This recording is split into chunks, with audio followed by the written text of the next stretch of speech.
Hey, welcome back, friends. Today we're going to talk about a subject we get asked about quite often, especially this time of year. Spring sports are starting for the kiddos, and a lot of folks will ask us, how do you balance RVing with kids' sports? And I have a unique perspective here. I played high school, collegiate, and professional sports. So I feel like my opinion, it is my opinion, but I feel like my opinion holds a little weight here. I hope you'll stick around to see what I have to say.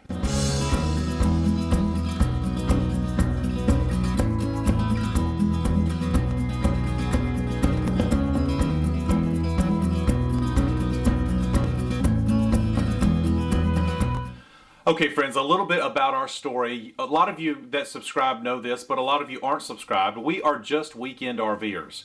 So we get to take the RV out maybe a few days extra during spring break and summer sometimes. If we got a 3-day weekend during the school year, we may get an extra day. But most of our RVing, probably 90% of it, is just on the weekends. And we hear a lot of folks tell us we just don't have time to RV with spring and fall sports, specifically Little League sports. I'm speaking to those of you with kids 12 and under. Now, this mentality, my thoughts here don't apply for kids that are getting more competitive into middle school and high school sports. I'll kind of go on a tangent about that in just a second. But this is kids 12 and under in Little League, if you're in lacrosse, any sport, basically. I don't know why I'm going into the different sports, but any sports 12 and under, this applies to you guys. So how do we handle it? How do we balance RVing on the weekends with spring sports or fall sports? It's very simple for us. We're just willing to miss some weekends. And from a former high-end high school scholarship, collegiate scholarship athlete, professional athlete, this is who this is coming from. Kids' sports shouldn't be on the pedestal that we place them on. I feel strongly about that. I feel strongly they should play them, and I feel strongly they should have fun with them. But holy cow, I go out to the ball fields and I see how serious some of these parents take 9 and 10-year-old kids or 5 and 6-year-old kids, and I'm like, wow, they need to back up and take a different perspective. Look at this from a different perspective. There's just a game at this point. We want this to be fun for them. And so I think it's important you communicate with your coach. As soon as you get your coach, that's what we've already done this year. As soon as your coach contacts you, they'll reach out to you. You say, hey, for me, I say, hey, I'm happy to help. Let me know if I can help. And also, we're going to miss these dates. And it's generally no more than 2 or 3. It's not that big a deal. If they play 12 or so games, you're going to get most of your games in. We still go to all of our practices. Most of those are during the week.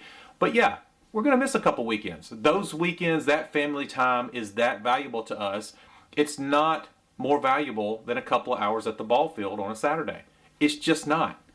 And so that's how we deal with it. We just miss a couple of games. It's not that big a deal. You're not being a bad teammate. You're just putting your priorities where I think they should be from a former college and professional athlete talking about sports. I think your priorities should be in family time, and our RV family time is extraordinarily special to us. It's a great quality time. And so we're not going to give that up for a day at the ballpark. I can tell you that. Now, I did mention the cutoff for that. It's about 12 years old. I understand once they get into middle school and high school sports, things change a little bit and it's more of a commitment. You want to be more of a teammate at that point. And yeah, then things change. Travel ball also, the RVs can be very valuable for travel ball. We're kind of, if we play some travel ball, I have different thoughts on travel ball as well, but if we play travel ball, I feel like the RV could come in as a nice asset there as well. So anyway, that's how we deal with spring sports. We're just willing to miss a couple of weekends. Again, not many, but a couple's okay, and we communicate that with whoever is coaching our child. So as long as we communicate and we're willing to miss those weekends, that's how we deal with RVing and spring sports. I hope this was valuable. I could go into this more in depth. If you want to reach out to me in the comments, please do so. If you can disagree with me or ask me about certain aspects, please do that. I'm more than happy to have the conversation down there, but I try to keep this video as short as I can. I hope this was useful, and as always, consider subscribing. See you guys.